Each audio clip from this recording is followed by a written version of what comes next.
जेन झीने आंदोलन केलं आणि केंद्रीय शिक्षण मंत्री धर्मेंद्र प्रधान यांना राजीनामा द्यावा लागला होता आणि आता या केंद्रीय मंत्र्यांच्या राजीनाम्यानंतर सीजेपीने मोर्चा वळवलाय तो राज्यातल्या शिक्षण मंत्र्यांकडे।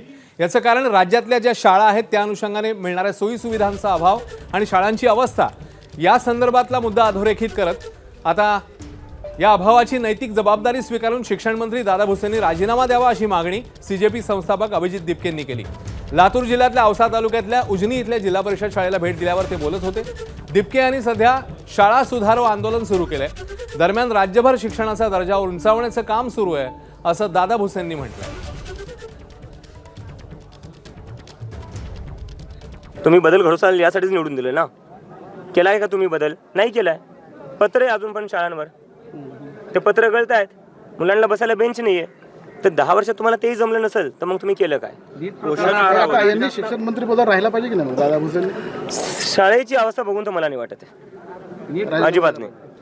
राजीनामा दिला पाहिजे, दिलाच पाहिजे, कारण शाळांची अवस्था बघून तर मला नाही वाटत आहे की शिक्षण मंत्री कोणी असलं पाहिजे। आणि जर त्यांना शिक्षण मंत्री बनायचं असेल, बनून राहायचं असेल, स्वतःच्या मुलांना उद्यापासून सरकारी शाळेत पाठवा, त्या अवस्थेत तुमच्या स्वतःच्या मुलांना शिकू द्या। अभिजितजी दिपके असतील किंवा महाराष्ट्रातला कोण नागरिक पण असेल तर त्यांनी शाळेंच्या भौतिक सुविधेच्या संदर्भातला विषय असेल, शाळेच्या गुणवत्तेच्या संदर्भातला विषय असेल, या संदर्भातल्या कोणीही केलेल्या सूचनांचं त्या ठिकाणी निश्चितपणे आदर आहे, स्वागत आहे।